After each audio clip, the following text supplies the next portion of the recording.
I have. Okay, so if you used it through a Yeah. lawyer, if you used it through a lawyer or a law firm, like mine is out in Wyoming, uh, Mine. they give you the brick and mortar address.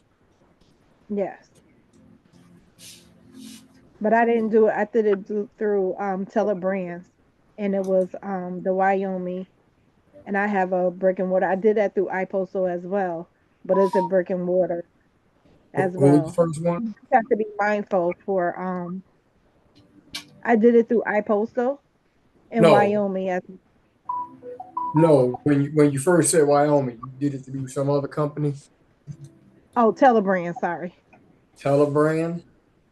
hmm I had them Mm, set it up. I didn't go to a lawyer. um, uh, But okay, Miss see Christina's back. that name right there just scares me, Telebrand, because usually if it's not your own brand, if you will, uh, they own that. Oh no, Yeah. they don't. That's the name of their company. Okay. They do the Okay. same thing for everyone else. Oh, okay. All right. Guys, we're Okay, gonna I'm gonna start go. Q&A. So, Oh, we started without you. I know y'all sure did. Okay, guys. All right. So it is day 2 of the Wealthy Trustee Workshop. Today we went over the private family trust. So we just finished going through the indenture. I'm opening up the floor for Q&A. So any questions that you guys might have based off of the information that we went over today, I would love to answer your questions. And I love how you guys are communing. So let's see, who do we have first? We have I'm Nicole. Hey, stealing the Nicole. floor real quick to fan your flames. My head been down this whole time, and my screen has Oh, been covered. wait. You look so gorgeous. Thank What are you. you Thank you. doing? Thank you. I'm good. How are you, Aset? I'm doing working. That's all. Yeah. Okay, yeah, I can go back. All right. I love talking with you. Same to you, sweetheart. Yay. All right. Okay, so let's see here. We have Nicole. Hey, Nicole, are you available? Hi, Christina. Thank you so Hi. much. This has been so great today. I have a couple questions You that I just want to clarify. So, can the successor trustee also be the beneficiary? Like, I want to have my daughter as the beneficiary, but she would also be my successor. Is that a yeah. conflict? No. So your successor trustee can be the beneficiary, Okay. and when they become the acting trustee, so once they take over after you, they Mm-hmm. have to ensure that there are other beneficiaries if they want to remain as a beneficiary or if they want to remove themselves as a beneficiary and redistribute the TCUs.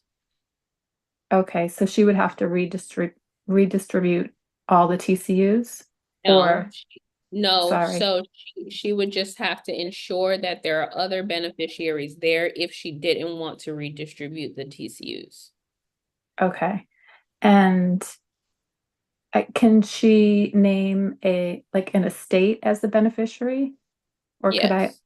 is that okay? That's possible as Yeah, well. beneficiaries can be entities, so it doesn't have Okay. to necessarily be like another trust. It could be any entity Okay. or person. And great. Okay. And then my other question was, can you backdate this trust for the established date? Like her father and I are putting this together. Can we put like our, can we backdate it? Is that a problem to backdate it? Or If even the, though we're so just now funding it? So if the agreement, meaning whenever you and her father had that verbal agreement, if that whatever day that agreement happened. So That's remember, fine. your establishment date is not the day that you get it notarized. Those are two Right. different things, Okay. okay? So you can get it notarized Okay. tomorrow, but you established it, 2 weeks ago or a month ago, okay? Could it be years ago that we established it, even though we didn't fund it and notarize any documents? Does it matter? It it's up to you. Okay. Okay. I yield. Thank you so much. All right, thank you, Nicole. Next we have Stacy. Hey Stacy, how are you? Hey, Christina, I'm doing great. Thank you. So Awesome. just a few quick questions so you can get back to your vacation.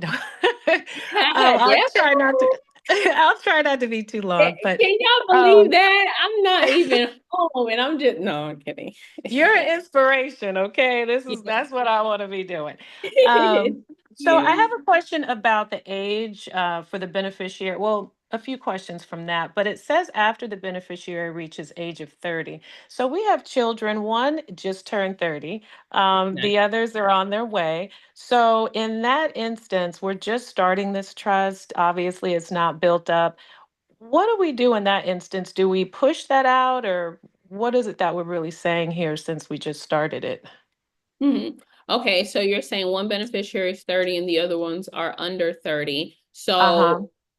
So you first of all, you get to choose whatever age restriction you want. Okay. So what you're saying there is that they will not receive the full distribution that they're permitted to receive until until they reach a level of maturity. Okay. So for your 30-year-old, they already reached it. So that provision is not applicable to them. They already reached it. They already pretty much they already met that requirement. So they can receive their full distribution. So right now, because you're just starting off, they're more than likely not going to receive a distribution, right? You're going to decide, hey, I'm going to build up the corpus. I'm going to build this thing up before I even distribute $1, right? So they're not Okay. going to receive anything as of right now. But what we're saying here is that, for example, the others are how old?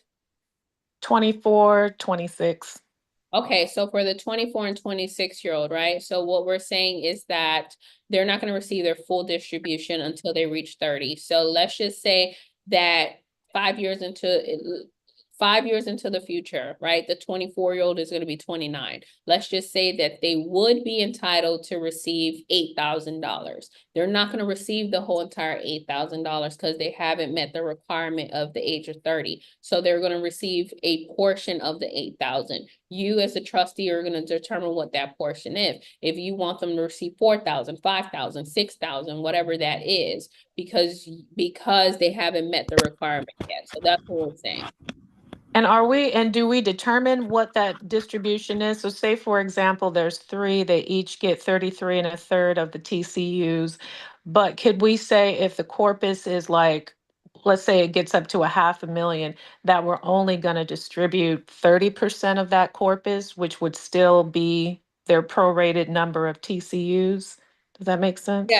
Yeah, so you don't want to distribute a portion of the corpus. You want to distribute income that's coming in, right? Okay, I Yeah. got you. So Yeah, that's okay. yeah. Okay.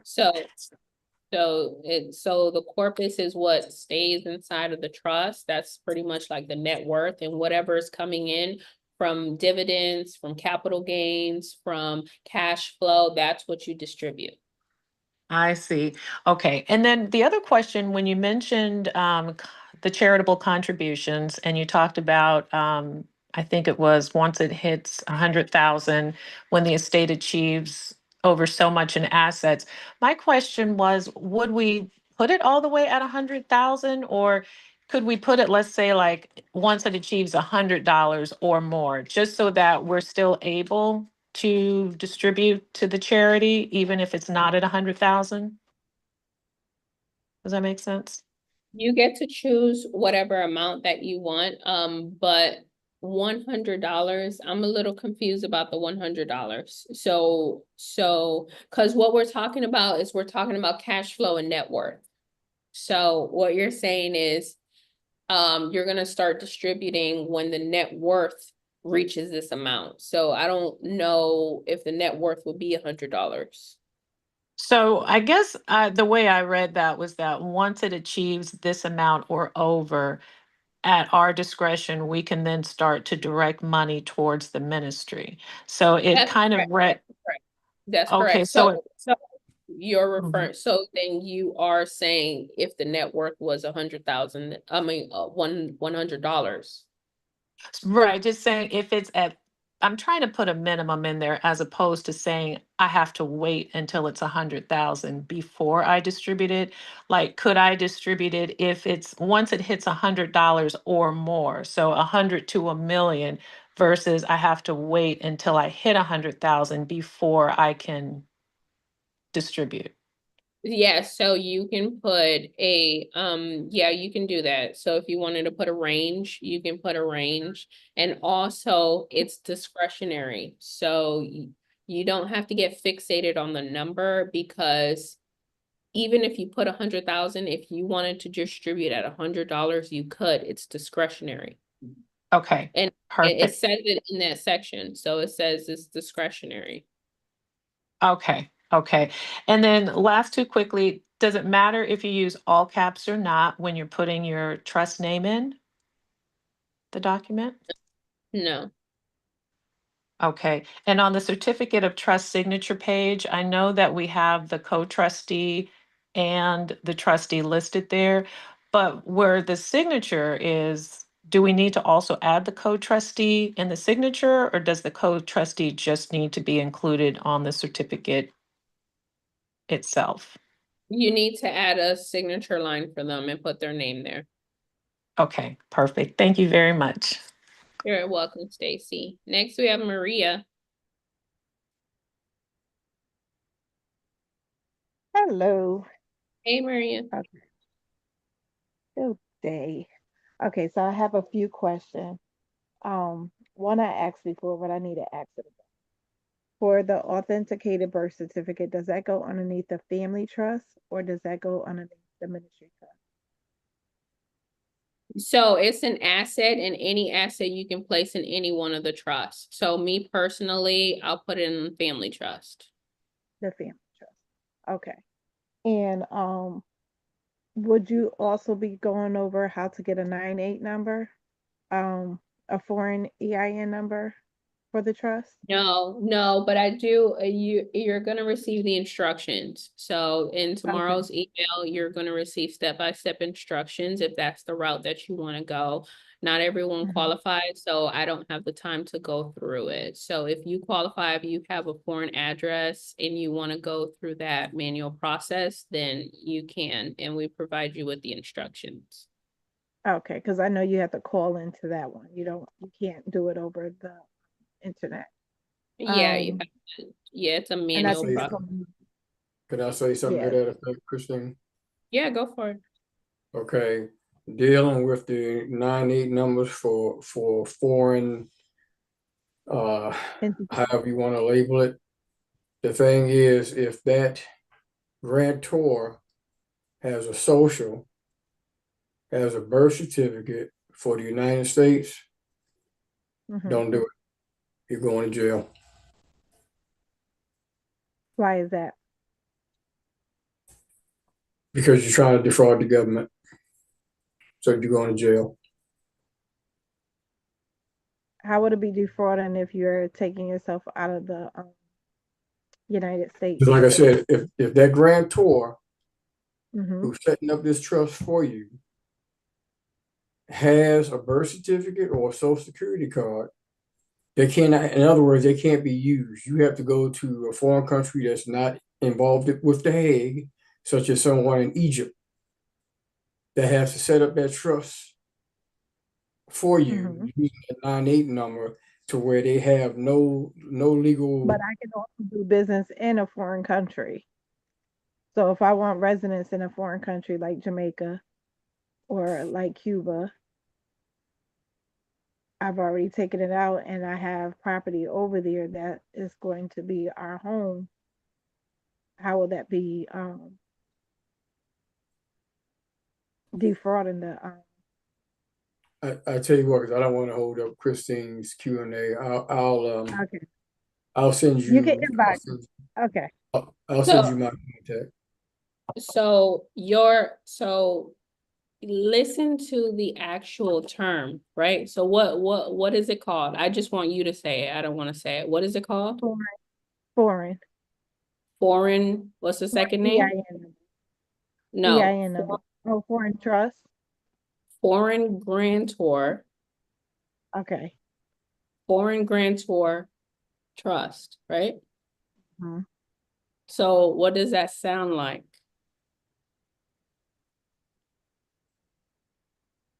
So here's my theory, and correct me if I'm wrong, because I'm still learning. So even if I have somebody like a family member, um, apply for it, right? For a EIN number. And I do as I'm doing, like when you look at the embassies, right? And you look at embassies that are within the United States or in a different country, um, that's their land. That's their entity. That's their foreign land, still within the United States. It's almost like a land within a land. Is that not Right. correct? Correct. I'm sorry. That is correct. Absolutely. So what I'm saying is that there's a lot of confusion, right, when it Mm-hmm. comes to the foreign grantor trust, because a lot of people, they are not, they don't have foreign grantors, right? Okay. The grant, like the trust that they have set up is actually was created in the US and it wasn't created in a foreign country, right? And or the grantor, is the grantor foreign, meaning that the grantor is not a US citizen, Mm-hmm. Are right? you asking me that question? So people they want to get the 9(8) number so that they're not in the jurisdiction of the United States, right? So that they don't Correct. have to pay taxes. Well, to a certain extent. So for me, I'm trying to do it because I'm trying to get a property in Jamaica. So I have a family property that is going up for sale and I would like to purchase it. And I would like to also put that in a family trust, but as well as I have, if I want to do business over there, I still have to get a 9(8) number for banking. I have to have some type of residency over there because they're not going to sell to me or not going to allow me to get a loan for the property if I don't have anything over So does Jamaica, I'm not familiar with Jamaica, I've never been there. there. Does Jamaica permit a trust to own property? I have to find out. Okay. But I also have a LLC as well. But I also wanted to have my trust on my LLC or the holding company, make it the holding company on the holding company which owns the LLC. Okay. So yeah, you just have to do research to know what the laws are in the country where you're trying to operate. So I personally, I've never told anyone that they could use their trust in other countries. So the trust that they're creating here is a domestic trust. So that means that it could be utilized in the United States. Mm-hmm. So all of the states and all of the US territories, Guam, Virgin Islands, Puerto Rico, right? Mm-hmm. So now, if you want to do things internationally, which I do, you should be operating an international trust that can actually that can be used in multiple different jurisdictions. Okay. Currently, I'm working on that for you guys. I have a foreign grant trust. Mine was in for Jamaica was the first time, and then I found out it wasn't a non-head country at one time, and then Mm-hmm. they decided not for it not to be non-head Like country. last So year or then I something. chose Costa Rica, and I have one in Taiwan. So I haven't opened a bank account yet, but from what I understand, you're gonna need articles of incorporation for foreign grantors trust. I haven't followed everything, but you know, I'm also in another group that's doing the foreign grantors and the business stuff, trust and all that. Because I'm interested in it, the same thing too, foreign grantors trust. But I'm pretty sure you can get a foreign grantors trust because like I said, I had another mentor that helped me to apply for the 9(8) to Costa Rica because I wasn't sure how to do it, but he went over it with me. He said, "You gotta not be afraid. You just have to go for it." So I did it, and I ended up getting Costa Rica, Cala, Cala, Tamarinda something, Cala Tamarinda somewhere. But yeah, but you We just have to, like she said, you know, research, do another seek one. out people who know familiar with it. Do another one. Okay. Costa Rica belongs to the Hague. That's why you don't need a passport really to go Yeah. over. Yeah, well, see, my family is from Cuba and Jamaica, so we have property over there, and I want to make sure that I can do business, and our family trust will be held properly, whichever way. But I do have a couple of ventures that I would like to invest in. So getting back to the questions, can you save or reserve any TCUs if you don't want to distribute them all? Yes. Okay. And is there any particular way should we do that? So in when you're documenting a distribution, you can just put the name of the trust. Okay. I think I'm gonna let that soak in for a second. Okay.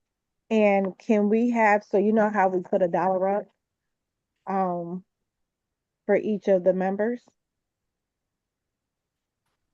Can we have them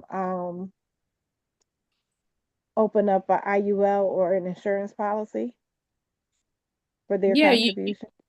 you can get you can get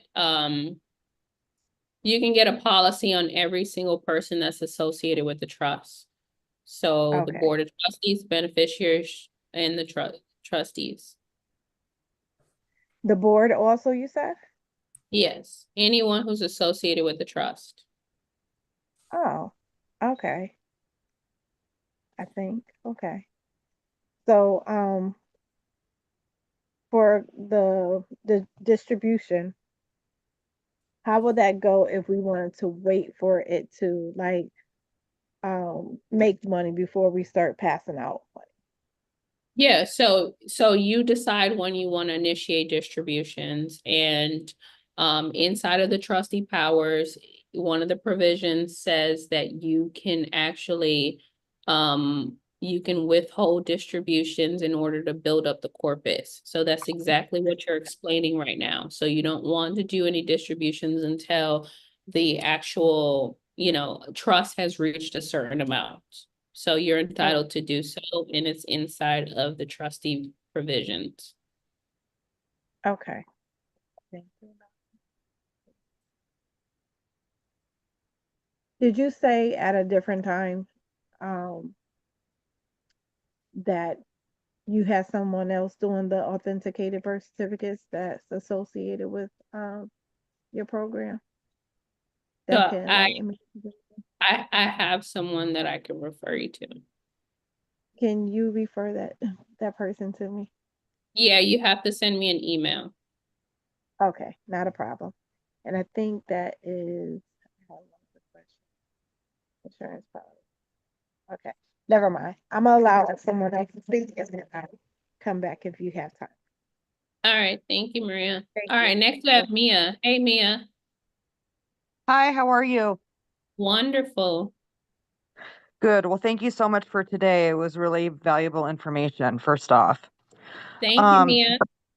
you're welcome, sweetheart. Okay, so I have a couple questions. Can the GTM be the same person that notarizes this document and also be the same person that I would have for a successor trustee? So yes, so the GTM, right now, if you want to appoint them to be the GTM today and you're nominating them as the successor, you can do that. And once they are the acting trustee, then obviously that vacant position is available for the GTM. So they're not going to serve in both capacities. They're just going to serve as the trustee at that time. Okay, and the GTM can also be the one that would notarize the full trust. So I the issue is that it's not a conflict of interest now, but it will be in the future because okay. they're going to be an acting trustee in the future. Okay, gotcha. Another question that I have is, when you had made some example when you were talking about selling real estate in a trust.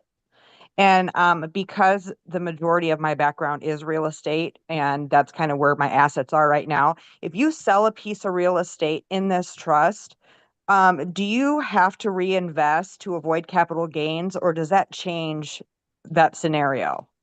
No, you do not have to reinvest. So the money could just be held in the trust. So in the trust fund, you don't have to reinvest those funds. So those funds are just going to sit inside of the trust and then you can allocate them wherever you want. It doesn't necessarily have to go to real estate. It's not like a 1031 exchange or anything like that. Okay, so capital gains would not apply then in that particular situation. Right. Okay. And then I have a couple more questions, but I'll just kind of get through this one. You had mentioned non-taxable payments when you were talking, basically saying, you can distribute a gift to a beneficiary so they don't have to pay taxes. So let me ask this. So if you can do that, say for the beneficiaries, the trust is going to pay, their rent, their utilities, things like that each month. Would that be documented as like a gift or a loan, or would it have to be documented as a distribution if the trust paid for like necessities that they needed every day, such as housing and food and stuff like that? So it is not a distribution. So you do have to document it, but it is not a part of their distribution. The distribution is when you're pretty much handing them cash. So you will document it as one of the administrative expenses of the trust. So it's up to the trust to be able to pay for their education, or it's up to the trust to be able to gift them with a vehicle. So you do have to put it in the minutes of what that looks like so that it could be a part of the administration expenses. Okay, and then this last question then has to do with that. So when you were saying that there was operating funds and expenses to kind of spend everything down, does that get taxed? So for instance, like if you are overseas for, your annual meeting trips or to look at real estate, things like that, and you say over the course of the year you spend $50,000, is that $50,000 taxable, or is that just like written off kind of like a business expense, but in a different way? Does that make Yes. sense? I'm sorry. Yeah, it does. It does. It does. So it is, it's a tax write-off. It's a tax write-off. It's Okay. 100% deductible. So that's what anything that is your administration expenses, those are all write-offs. And then whatever's left over is what you're gonna pay taxes on. Okay, great. And now I'm not for sure if this week is there going to be anybody included that like is a CPA that we could possibly contract with to help with our taxes moving forward for these trusts? Because I Yeah, honestly don't know in Iowa where I'm located right now if I can find somebody that is versed in how we're trying to set up this trust strategy. Does that make sense? it does. We have our internal trust tax professional. So it's Badu Tax Services. We have a link. So I will have the team put the link inside of the chat. He will be available next week, Thursday, to educate you and so that you can go through, he's gonna go through the 1041. So the trust has to file a 1041. I'll show you what it looks like, but he's gonna go through it thoroughly because that's his wheelhouse, okay? Okay. Awesome. When Thank you. is the, 1 second. when is the deadline to file for 1041? Is it October or April? I I mean, believe March or April? it's, I'm pretty sure it's April 15 or April. I'm pretty sure. Actually, you know what? That's a good question for him. So I'm not sure actually. But it's Okay, that April, May space. It's not October. gotcha. Yeah, Yeah. April How you 15th. doing, beautiful? April 15, yeah. That's pretty much what I thought it was. So this is the 1041. This is for trust. So these are what you're going to be filing for your trust, okay? So this shows like the trust income, so interest, dividends, capital gains. And then this is your deduction. So it's pretty much what we were talking about, all of your administration expenses, okay? So that could be taxes, that could be salaries, that could be charitable contributions, that could be anything that you spend money on in order to operate the trust. So he's going to go through all of this with you guys next week, okay? Okay, wonderful. And then last but not least, and then I'll get off and let somebody else talk. But somebody had said when you were off that like this was the second or third time they have attended like the seminar that you're doing or this educational piece. And I was just wondering, will I have access to future ones as well if so for some reason like I delay on getting all this stuff set up and I need a refresher class? I have great news for you, Mia. You Talk to have me, girl. you have lifetime access. Everyone Oh, does. awesome. Oh, Yeah, wonderful. Okay. yeah. I didn't know if that was to your Yes, live stuff or I've if been that was here. just to.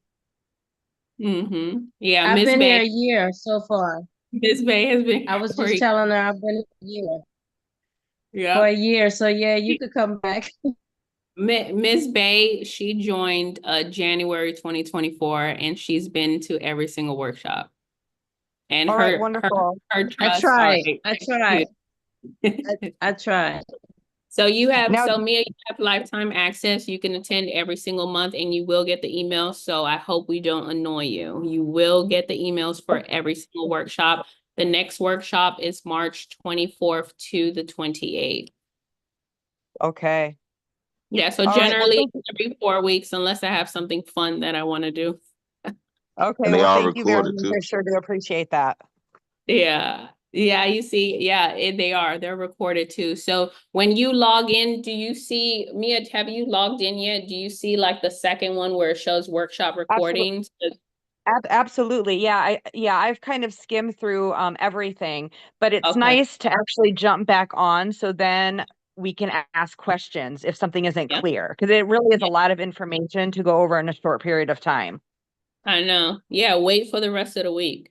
It's Right? it's yeah, you're like literally like some people say it's university in 1 week. I'm like, yeah, this is how we designed it, okay? Like you're cramming everything in 1 week. But that's why I said at the beginning of the call, this is a journey. This is not a sprint for you to just race and get it done. A lot of people, they haven't had a trust in the last 40 years, but they want to get it done in 24 hours. And I'm like, Right, no, right. Oh, allow yourself the space to retain everything, build up that gotcha. empowerment to know that you are a trustee operating in that capacity and then execute. And Yeah, one, yeah, I like it. And speaking of which, when we're talking about time frame, can my grantor apply for the EIN number before I have all of the trust docs created and notarized? Yeah, Or does yeah, that? yeah, Okay, yeah, they can. So, and we'll do it together. So if your, grantor is available, you can ask them to come in, and take a look at how we do it. So tomorrow we're gonna apply for the EIN for the faith-based organization, AKA Ministry Trust. So you can already know that we use different terms interchangeably for the same thing. Thursday, we're gonna apply for the EIN for the business trust, and then Friday, we're gonna apply for the EIN for the family trust. So it's one EIN application per day per responsible party. So that's why we can only do one per day. So tomorrow we'll start the first one. Okay, so really at this point, all we really need for the grantor to apply is the name that we want to name the ministry trust, the business trust, and the family trust to move forward. Yeah, you do need the address though. So you need an address and then whatever phone number you want to use as well. Some people use their personal phone number. Some people get a Google Voice, which I would recommend. Get a Google Voice or one of those phone numbers that's on the internet. Like if you download an app, on your phone for a second phone number, but you do need a phone number, an address, and a name. All right, awesome. Thank you. You're welcome. All right, next we have Tanya. Hey, Side note, Tanya. don't Wait. forget. Hold on, Oh yeah, Christine. go for it. And for a side note, don't forget, if y'all know anybody, God forbid, that's doing a will, talk them out of it. Send them to Christine. Oh, you have no idea. One of the reasons I'm actually taking this class is because my mother had a will and she just passed away. It'll be 2 years in May.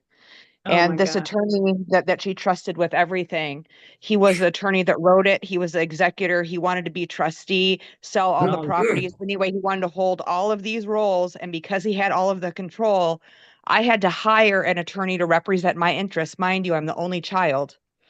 And I had to take him to court over his fees. I won twice, and he tried to appeal to the Iowa State Supreme Court. It has been such a headache that I could never have my children go through something like I went through. And my mom trusted this man with everything. Report him to the bar, as well as you're suing him. Report him to the bar. Oh, I thought about it. And in fact, I have a friend that is a member of the Iowa House of Representatives. And I honestly thought about reaching out to him to try to get some type of a law passed that no other attorney can do this to anybody else. They can't anybody else's family, because see what he did, it goes against fiduciary duties. It goes against their ethics and morals. However, it is not illegal. He was able to. Wow. But yeah, it was something else. Doesn't that remind us of that young lady, Christine, who hired the lawyer to do her father's will, and he had no EIN associated with it and nothing? Like, no, you got to redo that. Yeah. It's so sad. It's so sad. I'm sorry you had to go through that, Mia. And oh my gosh, it's just Well, no, it's a good thing though. inheritance. It's a good thing though. Then she can help others. Yeah. God used things like that as a catalyst for us to have to go through, so we can be just like Christina. Look, when we hear your bio, look, you won't into this, right? Yeah. Yeah. So, well, that's exactly. Listen, hey, I'm telling you. Wow. And I would say look at your parents' paperwork as well, because my mom got a trust in 2019 and I'm looking over it now, and the attorney has her as the grantor and the trustee. And and it's not right, so look over your parents' paperwork as well, because hers is all wrong. And what will happen is he will have control over everything because it's a conflict. She's the grantor and the trustee. Wow. Yeah. That's why fraud is a crime. Yeah, I mean, that's why you gotta understand it. Fraud is a crime. And no statute of limitation on fraud. I was getting ready to say that. It does not. It does not have a limitation. Go for it, brother. So that young lady, all you gotta do is say that he frauded her, because that's what he did. She trusted him and he frauded her. So you could still get it. That's exactly. My mom is alive. He did. You talking about that? My mom is You're talking alive about and ethics. she did this. Yo, the ethics is. Yeah, see that once again, we talking about people having the good motives of what we talking about in life. God, gave us the understanding that we're supposed to trust one another because we're supposed to help one another, but there's people who have bad motives from the start. And so from what that young Oh, lady absolutely. said, that man ain't have no good motives when he was taking advantage of your mom. And No, and she you know what? trusted him. You know what I'm saying? And Well, that's well, exactly. Exactly. And this is the last thing I'm going to Unless it say was about this. supposed to be a revocable trust. That's the No, difference. yeah, no. So, and I'll just tell you, and then we can move on because everybody doesn't need to, we don't have to talk just about my story. But he said to me after I buried my mother at my mom's will reading, at the end, he said to me, and he pointed at me and he said, now look, he said, if you don't give me any trouble, I'll only charge 2%. But if you give me any trouble, I will charge 4%. He knew he did my mom dirty the day that she signed that will. Wow. absolutely. And that same day is when I got myself legal representation. Wow. No. So anyway, that's my story, but that's one of the reasons I'm here, because I do think, Christina, what you're teaching people is so invaluable, and Yes. especially in the African American community. Yes. Um, Yeah. you know, this is stuff that some of our ancestors should have learned a long time ago. And so I Yeah. really want to give you props for that, Thank for you. what you And do. I feel strongly that we should know this information. That's why I tell people, I'm like, don't appoint someone else to be your trustee. You need to learn this information, especially if you want to leave a long-lasting legacy. Yeah. Because our children are losing their inheritance. Let's just be honest. Like, you know, Or them some of us, fools selling we it. don't even know. Yeah, exactly. But literally, like, our homes and cars and everything is just being auctioned off. And so we need to take back control and take back the power. And that's why we need to be trustees of our own estate. We need to create our estate while we're living. And let me tell you a quick story. I was talking to a friend of mine, and she is a friend of an attorney, and the attorney does wills. And so she asked the attorney, why is it that you set everyone up with a will and not with a trust? And the attorney's response was, because when they need representation for probate, they're going to come back to me. So I charged them for the will, and then when Yes, they come back around for the probate, I'm going to represent them for the probate. He's double dipping. absolutely. And not only that, but you know, my mom was cash poor but asset rich. Yeah. So then when he was talking about charge 2 or 4%, he was talking about 2% of the full estate value for being the attorney, and then an additional 2% of the total estate value for being the executor. Yes. And What does it legally say he in can do that. what does it say in the Bible? Woe unto you liars. Yeah. You're talking about the lawyers. Yeah. So that's what I'm saying. I mean, some laws I think need to be changed, and maybe I should be the one to at least contact my contact at the Iowa House of Representatives and get something going, because it's not right. Yeah, it's not. Yeah. And I'm so So proud of you guys. I'm so proud of you guys for just, for taking action and for doing the hard work now. Because what you're doing right now is not easy. You creating your estate right now, making sure everything is correct, protecting all of your assets so that your family avoids the entire process that you just had to go through. It's not yeah. easy, but you're doing it. So I'm proud of Well, you thank guys. you. I appreciate that. All right, guys, so we're gonna move on.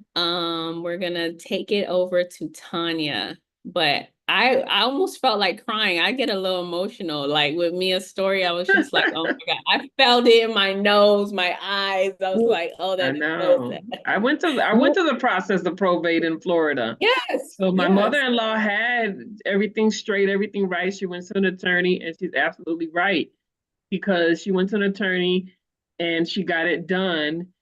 And when it was time to sell the house, they said, oh, you don't have an executor assigned to your paperwork. So again, we had to go back to the attorney, and we're like, well, just give me the will that you have. I took that and I went to a different attorney, and she said, yeah, you don't have an executor. They never signed an executor to the will, so you can't get anything out of the house. because you have to have an executor to the will. And I'm like, that's some BS because she done paid all this Yeah. money to do all this Mhm. stuff and back to probate, which And took a it year and a wasn't half done in right. Florida. And I don't And live in Florida, so we had to stay there a year and a half to try to clear everything out of her house. And then this realtor, she was trash. We had to fire her. It was just a mess. It was a right. mess And in that's how, Florida. and I was that's like, how I you hate end Florida. up. This is why I don't live there anymore. Yeah, Because they but you just end try to up rip with you off. foreclosure and everything during that whole process that you're waiting. It's a nightmare. In Yeah, and we Florida had and to pay Ohio. rent. We had to pay Yeah. mortgage for a year and a half on the estate, and it was just crazy. But anyway, my question is probably simple. So the TCU, you talk about it a lot, but do we have to have actual certificates, or do we get actual certificates, or how does that work?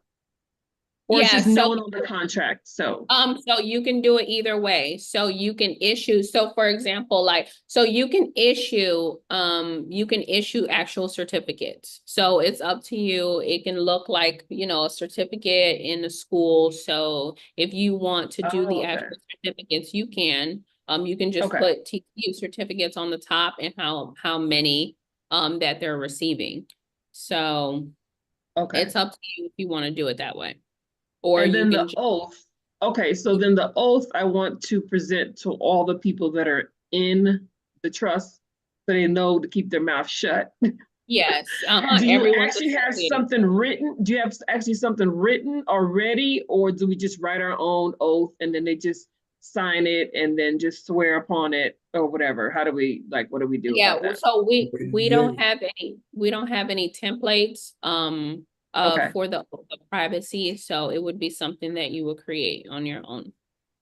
Okay, those were the two Like an questions. NDA. Nobody's ever asked that question, so I'm like, okay, I'm gonna ask it because it's kind of weird. But if somebody needs a phone, now you can get Magic Jack. I'm not trying to promote them, but you can get Magic Jack, which I use Magic Jack all the time. It's $39 for 1 year. So every year when you renew it, and they give you different phone numbers that you can use. So if you even want an out-of-state phone number, if you want 305, 786, you know, whatever, you can choose whatever phone number you want. And then the last digits are like whatever phone numbers you want again. And like I said, it's $39, something like that. And it's for a year. And that's what I use for my business. And you can take the phone with you. If you go out of town, you can take the Magic Jack with you and it'll still work. Or it could work on your phone as well. So that's just an option for phone numbers. And it's one price per year, like $39, I think it is, or cheaper. That's a Even good cheaper. price. But Yeah, it that's works very well. I use it all the time. I take it with me when I'm out of town and out of the country sometimes, and it works fine. I have no I love problem. it. Yeah. So just to let you know, that's a little plug. Okay. Thank you, Tanya. No problem. Thank you. Hey. All right. Let's see who we have next. We have, okay. Is it Ben Kai? Ben Kai? Ben Kai. Ben Kai. Okay. Yeah. Close. All right. We close. Hey, He was Ben on it. Kai. Yeah. All How right. are you? I'm good. Yourself? Wonderful. Splendid. All right. Well, I'm very, very grateful for this opportunity.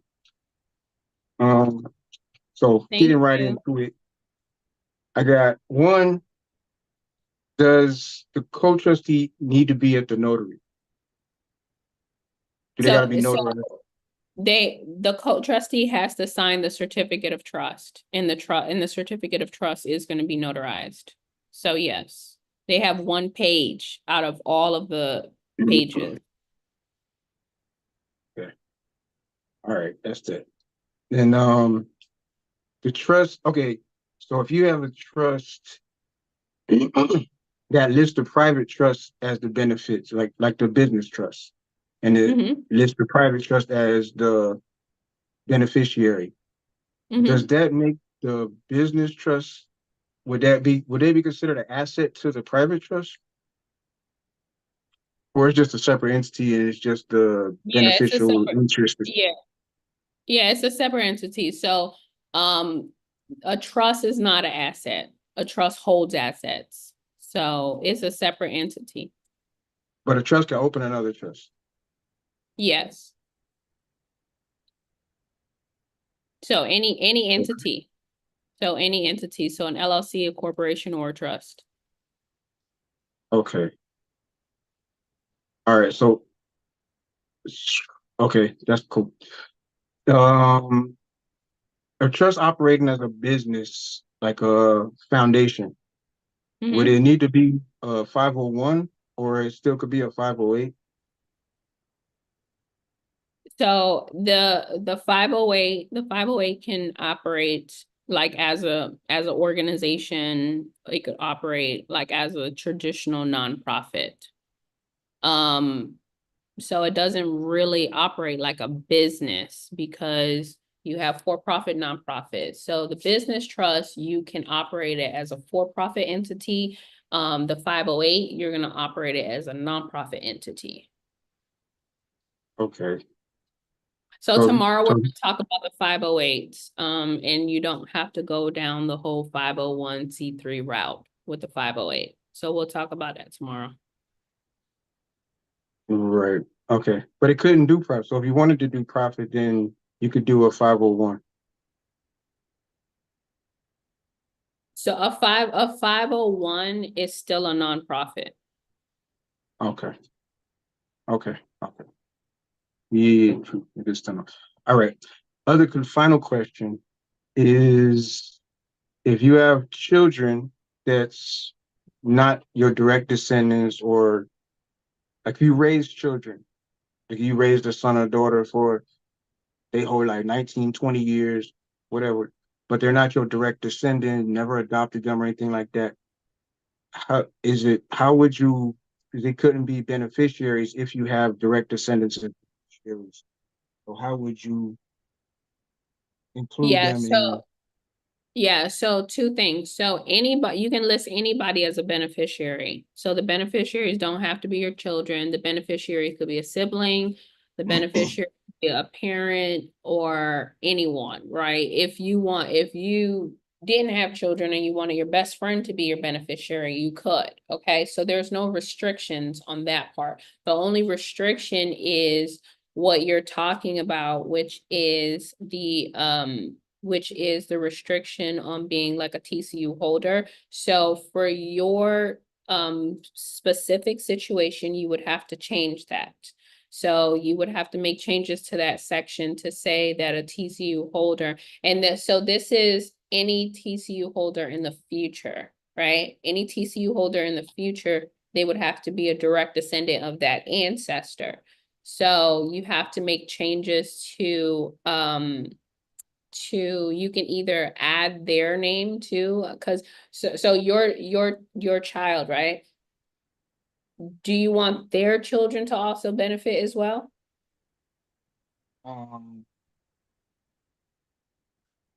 Yeah.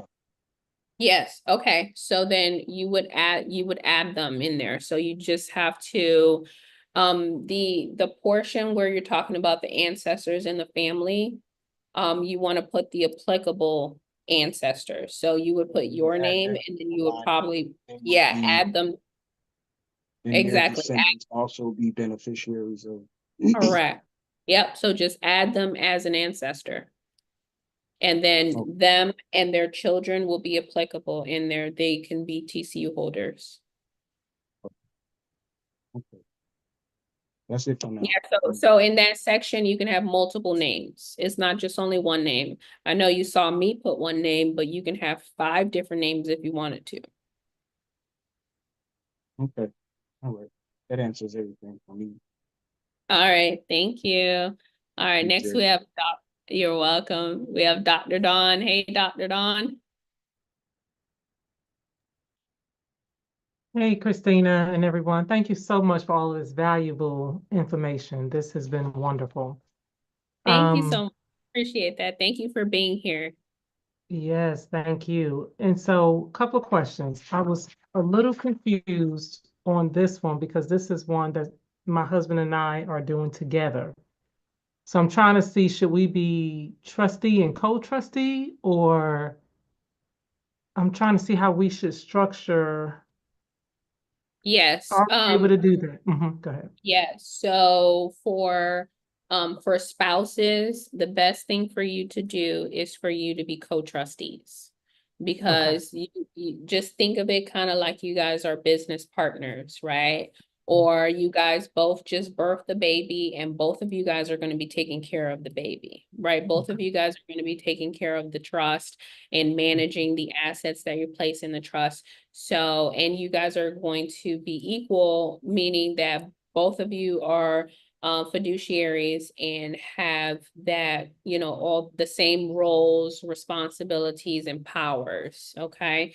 You don't want to do it the other way or to where one is a grantor, one is a trustee, because then you're locking out your spouse from the trust. Okay. So you're gonna have to choose someone or something else to be the grantor and both of you guys be the trustee.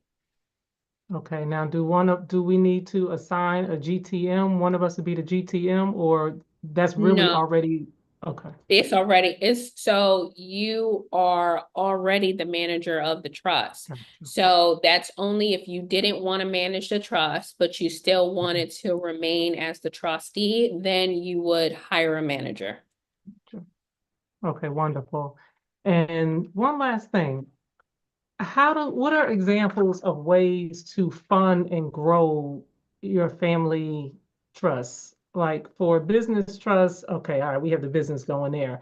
But for your family trusts, and you're going to have your home in there and any assets that you have, but what are ways that you would contribute to that trust or build to grow the trust? Yeah, we're gonna talk about that on Thursday. So I Okay. always tell people use OPM, use other people's money. So you want to build credit. So if you don't already have like an LLC that you're building credit with, then you want to use the trust to build credit, right? But a separate trust that's only for credit, right? Not the one that you're creating now, right?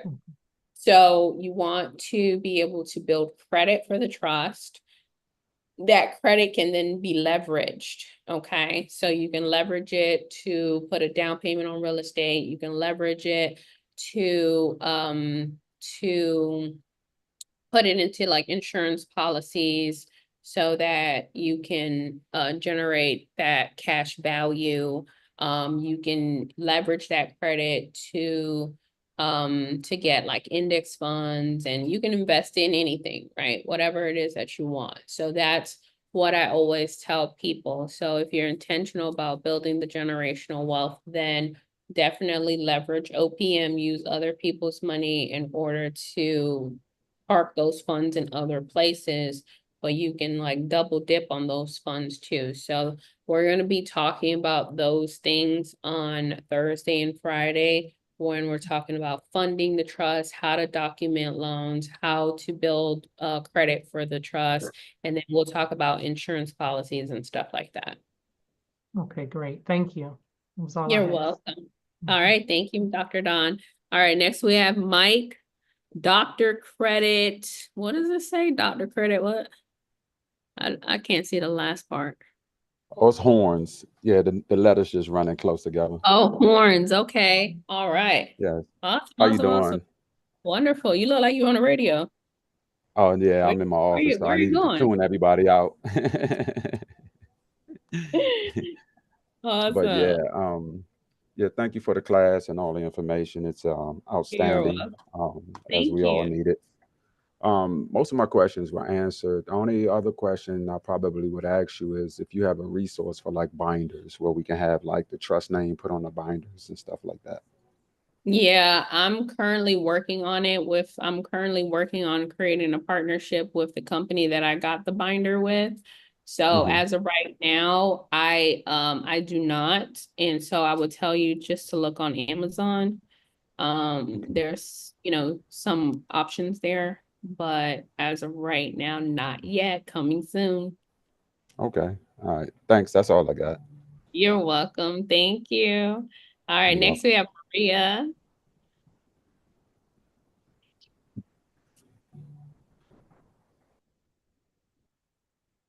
Hey Maria, are you You still said what? available?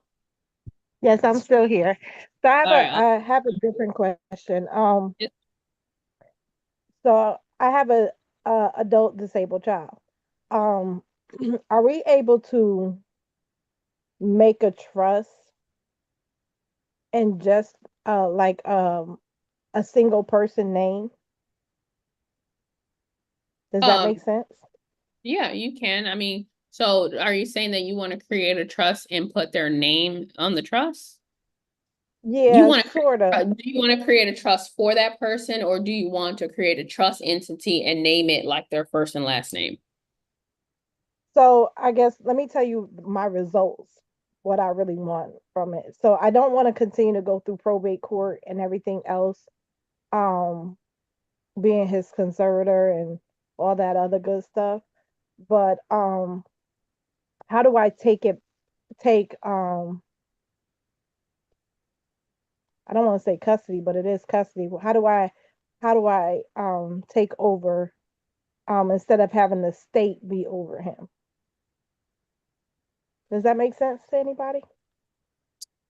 Yeah, it makes sense, but I really haven't like encountered, your specific That situation. situation. Okay. Yeah. Can I say So, Because I'm something? wondering. yes, absolutely. Dive in. I think, and I haven't done this, but it sounds like what you're asking for. It sounds like you may want to consider doing a power of attorney so that you make sure that one, you have power of attorney, and then you Mhm. revoke power of attorney from the state and you Okay. file that. Hmm. No, that I'm listening to you. That's what I'm talking about. That was it. Thank you, Okay. Stacy. So, Yep. how would, just a quick question, how do you think I should go about revoking the state? Because I did get I was his legal guardian and the conservation the stuff that I had to go to probate court for. And that was one thing.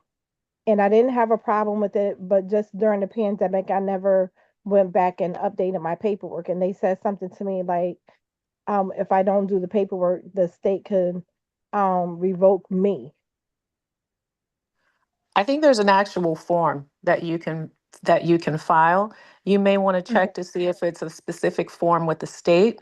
I know that there is an IRS form also for revocation Mhm. of POA, but I would start with doing a power of attorney, like if you already have one for yourself and your child, I would put a power of attorney in place and then see if there's any additional official forms with the state that you may need to file. And then I would use both of that together, make sure it's all notarized and file that with Because your I was just your going to county go down clerk. with the family No, Bible and have it authenticated down there, like have the family Bible authenticated at the court, so it shows that I'm his mother and do it like that. That's what I was going to do. Nice. And you also do your marriage certificate like that. You can also do that and have the state out your business. Yep. I would do the POA and file them Oh, with your county clerk.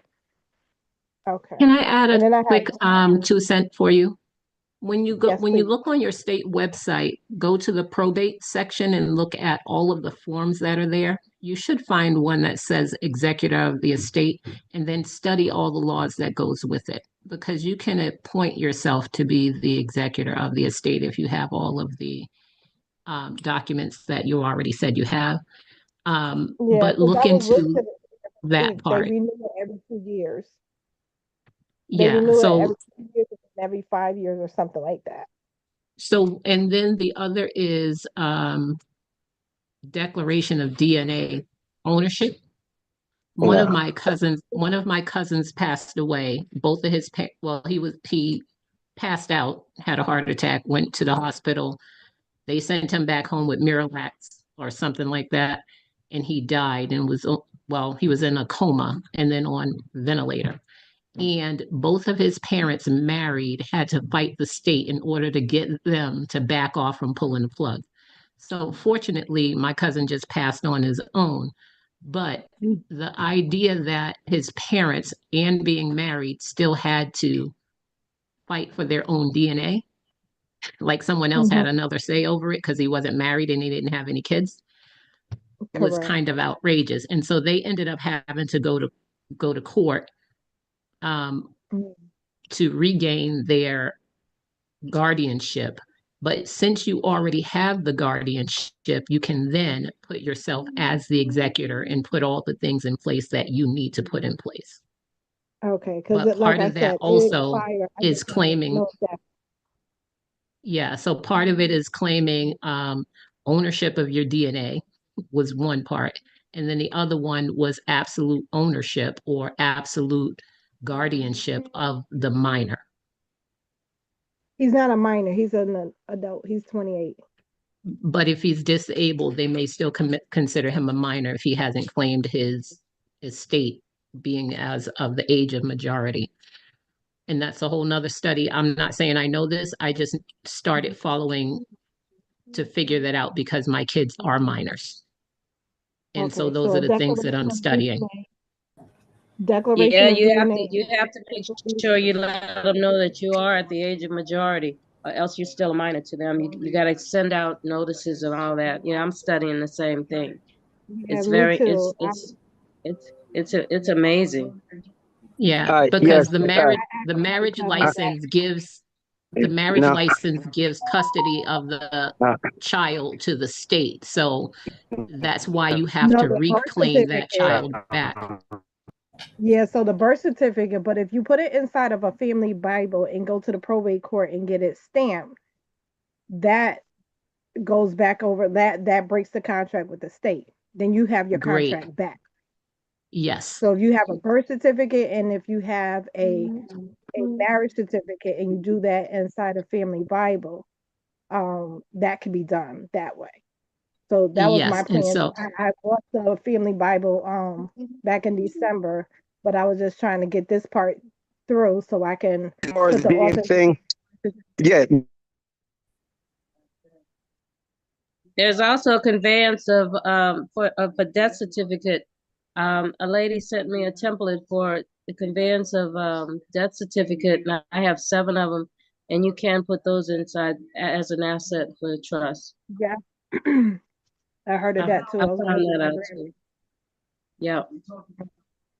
But the other one was declaration of DNA, ownership of DNA. And what was the last one? Someone said something. I don't know what I don't know.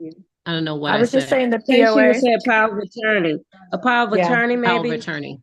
Power of I do attorney, know and that also that's the make sure very you first file a thing. revocation. Sorry, I was just going to No, say, I and wasn't. make No. sure that you file Excuse. the revocation to revoke their power of attorney. Yeah, but the Yeah, only way you that's do that, the way you do that is the 2848 with the IRS, and then you send right. all of that. All that goes to the states. But go back to the beginning. The birth certificate. Remember, your mothers was an informant. The fathers were supposed to put it in a newspaper in the Bible, and then get it authenticated.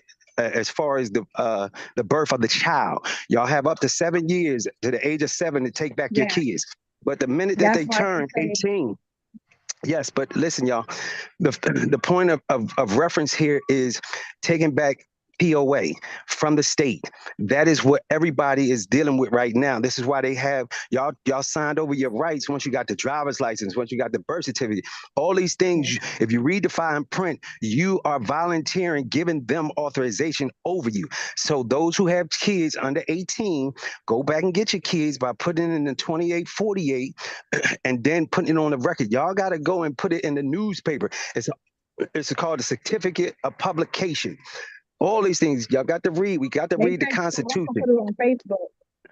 They Put it said on you can who? also Yeah. put it on Facebook because it's a Well, public social anything. media. But once again, it has to be, everything has to be certified. Remember, we're dealing with Facebook and all that is not, it don't have standing, is what is But what it you're is an dealing with. it's an Yes, open it's an open. platform, just like But you your got to local understand newspaper about the being state. on. Yeah, but you got to understand about the law. The law states that it has to be in a newspaper where the publication. That's why you can get away with putting on IG and all that stuff, but it does not have certification.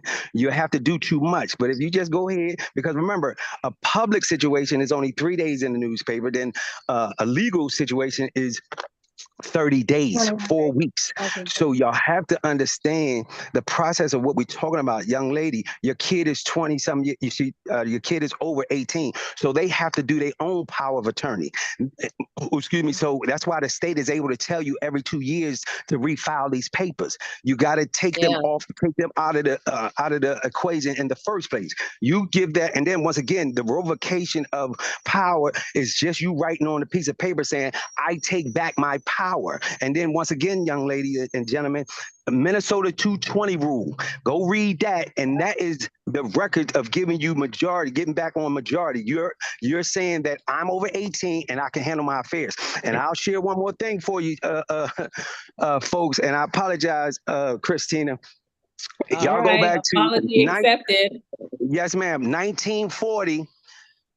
May 20th or May 21st, they used to have a declaration for anybody who was turning 18 where they would teach you this stuff, how to take over your own, you know what I'm saying, person. 1940, it's called like the American, I get it, my, you know what I'm saying, talking about the American Declaration. I forgot it, I'm studying it now, but I'm just telling y'all. Revocation of election too to the IRS, you got to send that. Revocation of election. Right. But I'm saying all of that because the IRS is the one who's controlling your trust fund. Because we all are trust fund babies because of what happened at the birth. You know what I'm saying? So once again, it's just all about getting your getting on the record that you are an adult now. That's it. And all these papers. Why do you think they got so many? All right, guys. They got so many? I apologize, but go ahead, Christine. God bless you. Thank you. Okay, we have to end Q&A. So I have 4 more people that I have to answer their questions, and then we have to get off. We've been here for 4 hours. So, and we still have 3 more days left of the workshop, but thank you so much. First time we've been like 4 hours. I know. We never went past 4 hours. I know we haven't. Yeah, Miss Bay knows, okay. She's I've been here a minute. Yeah, so all right, we're gonna finish with Q&A. I have 4 more people. So I have Alan, Cece, Tanya, and Namir. Okay, and then I just made 72 too. Today. 72. What did you say, Miss Bay? I made 72. Oh, happy birthday, Miss Bay. Yeah, I made another one. Yay! I love that. Miss Bay is 72 years young. I love that. She is just she's a light. I love Miss Bay. I'll be so glad when I can meet you. As soon as I get some money, man, I'm coming to see you. Yeah, I'm coming to see you. I'll be in Texas. I just gotta fit it. Awesome. That would be amazing. So, okay, guys, so I have 4 more questions, and now, okay, so a set, so that's 5 questions. So we're closing down Q&A, okay? So we have 5 more people, and then we're all done, for today. So, Alan, yeah, you got it. Do it. Okay. I know. How are you? Yeah, I'm great. How are you? Not bad. Good to see you back, and I'm glad to see everybody here, and I see a lot of new faces, and I'm excited for all of them.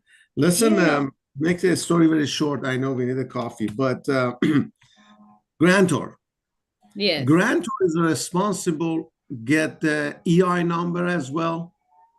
Yes, they're responsible for the EIN, so they're considered the responsible party per the IRS. And so if you are going to apply, then it's 1 EIN per day per responsible party. So yeah, they are the ones that are responsible to provide their full name and their social. So those are the only 2 things that they need. Okay, that's one of the questions, because I talked with a couple of the people in the community. They didn't know exactly, and I told them, I just want to make sure with you. Okay, then trustee. When we get a trust, do we have to register them, like, for example, family trust? Do we have to register them? No, these are private contracts. You do not have to register them, and you do not want to register them. You don't want your trust to be a part of the public record, so you don't want to register with the county or with the state. No. Not even ministry? No, so some people If you want to get government funding or if you want to get grants, then you do have to be on the Secretary of State. So that's different. And that is specifically if you want to run that nonprofit that way. But generally for your trust, no. Okay, because I have with a couple of people, we have a problem, but later I will talk to you, probably have to call you, make an appointment, more detail. And then Okay. another is about the business trust. It was yesterday, I couldn't be here. Business trust, do we get our trust established first with the EI number, then we get our LLC with the trust EI number, or backward? So yeah, you get the business trust first. So it's executed, it has an EIN, and then you'll go ahead and get an LLC. Okay, And because LLC has its own separate EIN. You're not going to share the same one. Yeah, but when you apply for the LLC, when they ask for your Social Security, you can use the business trust under it as a business trust EI number for that Social Security. Is that correct? Yeah. Or maybe I'm missing. No, yeah, you're right. So so the IRS says that if it's an EIN that's applying for another EIN, it has to be like governmental. So you have to go down and do it manually. So you can't do it online. You got freeze. Would you please repeat again? Yeah, so the IRS says that if there is an EIN that's applying for another EIN, that the original EIN has to be like a governmental agency. So if you want to have the EIN apply for another one, then you have to fill out the SS form manually and send it in. Oh, okay. Okay. Then another thing, when you have a first when did they trust, start that one, Christina? Because I never did that. Say that again. When you have a first trust, start that one, because I never did that. I always use my trust to register as a trust. Okay, what is the question? You said another EIN entity can't as a third party register for the other trust, but I do that all the time. Yeah, so what I'm saying is that you can't do it online through the EIN assistant. I have. I haven't seen it go through. Yeah, I do them all the time. Okay. That's why I was wondering if something just popped up recently, because that's the way I do them. I don't fill out the SS4. I just do it manually. I mean, online manually. And the BOI is back in effect. Okay. Okay, I can give a try. See what I can give a try. See what happens. I'll let you know. But now, when they come to trust, okay, now we have trustee, we have successor trustee, we have a co-trustee, and then go everything under it. But what difference between the successor trustee and co-trustee? Because I thought. So the co-trustee is acting now. The successor is not acting now. So the successor is on hold, and when you step down, then they'll be acting. Oh, then co-trustee is walk with the trustee equally. Successor trustees after when I die, or I'm disappeared. Yeah. Okay. Okay. And I don't want to, create a more problem, but just very simple. Mrs. Mia, I wish I was next to you because I'm in South Florida. I will take care of that attorney for you. Number two, Mrs. Rainey. Thank you. My pleasure. Mrs. Rainey, my advice to you, because I had the same problem with my sister and I put them into place. And then Mrs. Rainey, I suggest you get the power of attorney immediately, not yesterday, today, and then use this family trust immediately. And I know we don't have to record it, but for this case, I suggest you just make only one for your mom separately and record it. And automatically, whatever day is today, yesterday will be expired. Then this way, other attorney be out of the picture immediately. That's my advice. But again, because I had the same problem with my sister trust, an attorney was trying to do that. Immediately, I read a letter to them and notify and back him up because he was exact the same crook as everybody else. Anyway, thank you very much. And oh, by the way, my dear, I emailed you a couple of things. I know you're on the vacation. When you come back, I don't know if you have a chance, answer a couple of them. If not, I would like to make this small appointment with you to have a couple of things clarified. Okay, absolutely. Yes. I will be back in the United States on Saturday and I'll be back to work on Monday. So I'll look at everything. No problem. And then be safe. And then again, you know where I am. Just let me know. I'll be glad to see you. Yeah. Okay, sounds good. My pleasure. Thank you very much. Okay. All right, next we have Cece. Hi, good afternoon. So my question goes to the privacy rights. I'm wondering, like, who does have the authority to know? Like, do all the beneficiaries get to know all the details of the trust? Like, do they get to see that someone's getting 10% and someone's getting 5% and the TCUs, or?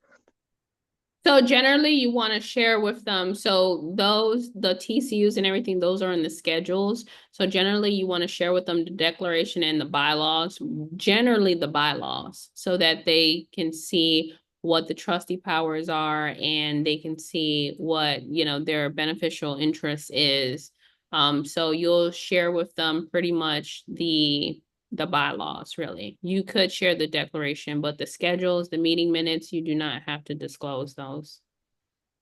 Okay, and then with setting up the trust, I know that, or I've heard that with family trust, you don't want to actually use your name because you want some anonymity. Would that be the same for like a business trust? Like you have your business name that you're using, but then when you establish the trust, would you do something different in case there was a lawsuit or something like that came down the road? Yes, I mean, for any trust, you don't want to use your name. For business trust, are you saying that there's certain names that you want to stay away from, like corporation and stuff? Is that what you're saying? No, just that the name be very, that it just be different. Like if you have a landscaping business, your business name might say landscaping in it, but with your trust, you probably wouldn't use that so that it doesn't like tie back or come up in a search for someone to try and find your assets. Yeah, exactly. You just want to be very selective with the name that you choose to use. But I mean, you can use all of those words. So it's just up to you. Like landscaping, you can use that in the actual name of the business trust if you would like, or you can use enterprise, right? So it's up to you. Okay, and is there such thing as having like a no contest clause in the language of your trust so that the heirs don't contest if they are not happy with what it is? Yes, so we do have it. We have it inside of the business trust. So if you feel like it's something that's, that's missing, inside of the family trust, then you can add it. Okay, all right, thank you. Yeah, so we have the provisions, we have the verbiage in there to, to express that the beneficiaries are not going to initiate a lawsuit. And if they do initiate a lawsuit, they're going to be removed. That language is already in the family trust. Yeah. Okay, all right, thank you. You're welcome. All right, next we have Tanya, Namir, and Aset, and we're going to wrap it up. Again, I'm sorry. Okay, so the grantor, I possibly may have a grantor, but I see that you have a list of people that are grantors. I don't know if these people know about that, but you do have a list. So they're willing to give social security numbers? Yeah, so everyone who is in the volunteer list, we didn't just put them there. They actually volunteered to be there. Oh, wow. Okay. Okay. So I may use somebody from that list because my sister, she probably won't give me her social security number. But okay. And going back to what the gentleman said, so once I get the EIN number, I have to register where? Once I get the EIN number, I think he said he had to register, or was he doing it backwards, he was saying? Once I get the EIN number, that's it, right? No, so what he is saying is that he's gonna establish a business trust and then he's gonna open up an LLC. So the LLC, you have to go through the Secretary of State to open up the limited liability company. That's what he's saying. Oh, okay, so you just have to go to Secretary of State. Okay, so I know how to do that. And then you use that EIN number instead of using yours. So is that what you're doing? Are you gonna create an LLC? Because Well, everyone is different, so maybe your process is different. So that's why I don't want to create an LLC because then that's the state information. So I don't want to create, so I don't have to. So it's not applicable to you. Oh, okay. And then I have one that's already created, so I need to amend that. So you're going to show us that when to amend it? On Friday. Okay, because I need to fix that. Okay, thank you. Yeah. You're so welcome. All right, next we have Namir. Hey, Namir. Hey, Namir. Yes, the Earth Angel. Earth Angel. Girl, How are you? I'm telling you, man, you are. I be listening and just I learn so.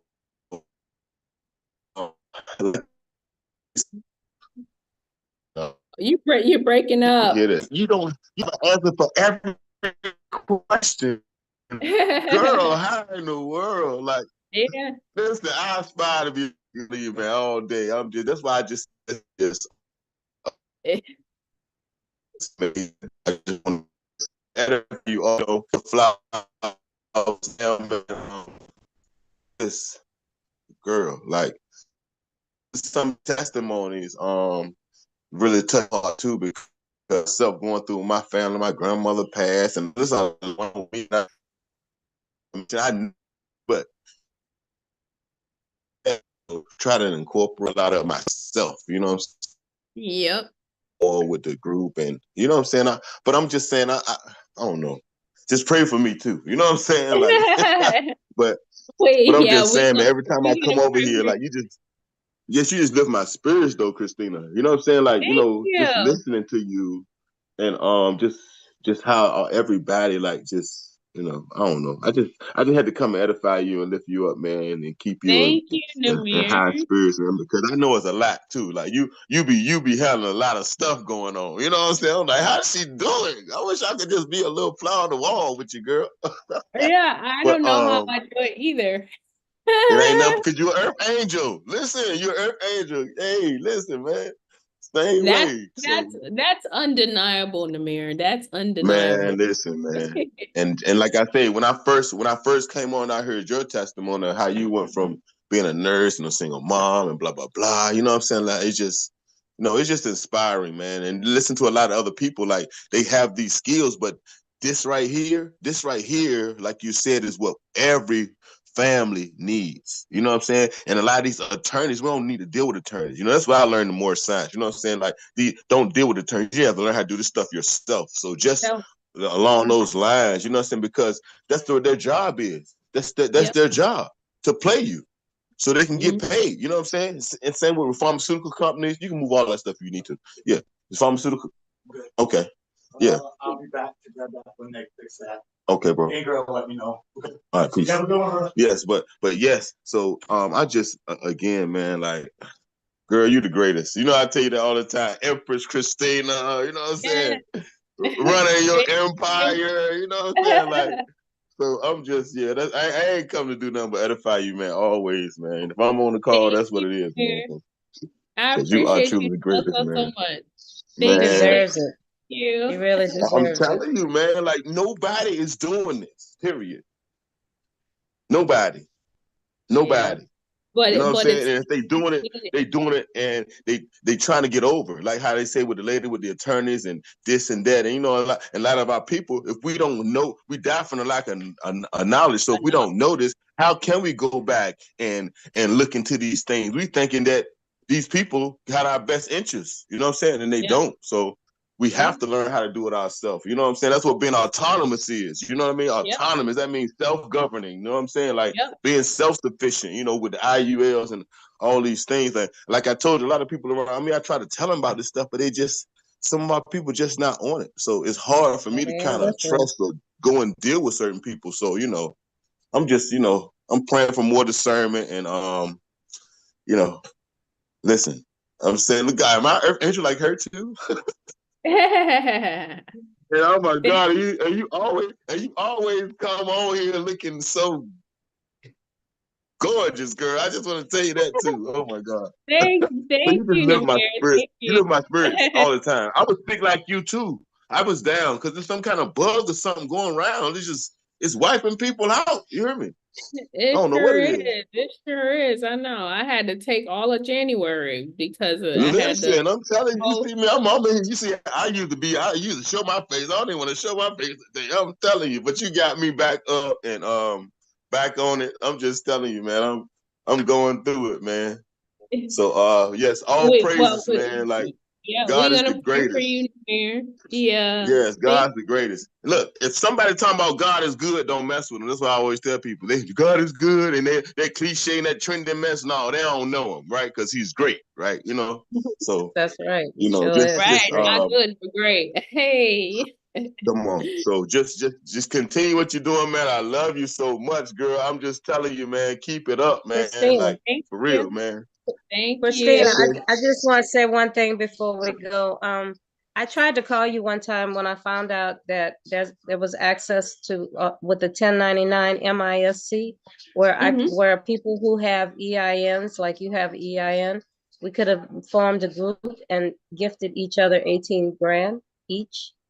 And I'm just waiting on the process to see if it works. And when I do, I'll contact you again. And Thank you, Miss Faye. we'll have a gifting party once we get everybody else get their EINs and stuff. You know, you're allowed to do people in the group that has the EIN, that has maybe a trust or a business or whatever, have an EIN, and you can gift anybody in your family that's 18 and over, and you can gift other people, you know, just out of the goodness of your heart. So I just wanted to let you know, I'll come to you when I hear more to see if the process worked or not. But if it didn't, I'll still let you know. Okay, but I have been hearing other things about the 1099B, how you can in the 1522, you can put all your bills on there and send it to the Treasury to pay for. I'm just learning a lot, but I'm gonna take you with me, whatever I learn. All right. Thank you, Miss Faye. I appreciate that so much. Thank you. You're quite welcome. That's all I wanted to say. Thank you, I Miss love Faye. your nails too, girl. Thank Oh, you so much. he just a cheater, huh? He go from U to B. Look at that. Right. Oh my God, that's so funny. Okay, I Now, I got was one more talking about question. Christina Just playing nails. with him. I'm just playing with him. Hey, you guys, I gotta get off the line. Thank you guys. Yeah. I'm sorry I'm being rude about it, but not too rude because I really gotta go. Oh yes. Christy, yeah, hey you guys. I have a quick question. Christina, I went ahead and I have a corporation is operating as a foreign entity in one state from the other. When I did my restructuring and everything and made the trust the authorized members on Wisconsin and I'm sorry, Wyoming, and then I did a foreign entity in Georgia, I left one of my officers on. Tell me if it matters knowing that it is a foreign entity when it comes to the BOI, because I'm being kind of lazy, but at the same time, I want to know if if it even matters knowing it's the foreign entity and not the actual one. Because the actual one is already set up as the trust being an authorized member. But when it comes to the other state, it's actually the authorized member trust, and then I got an officer on there. Should I take that office off? Well, no, so the BOI is only if these individuals have 25% ownership or more. So if the officer doesn't, if they're just, like an executive, then that's not gonna affect them. Okay, cool. All right, all right. Especially knowing that it is a foreign, so it's kind of like a secondary, like it doesn't even matter. I was wondering if they really focus on the main where it is, which is that main. Yeah, so it doesn't matter if it's, registered in another state as a foreign, it's just about that particular entity. So Gotcha. it's just that one entity, no matter where it's registered. Gotcha. Okay. All right. Thank you so much. This was a You're lit welcome. class. I must say, I really I enjoyed know. everybody with their Yeah, quiz. me This was too. lit. Yeah. Me too, Lisette. I enjoyed it too.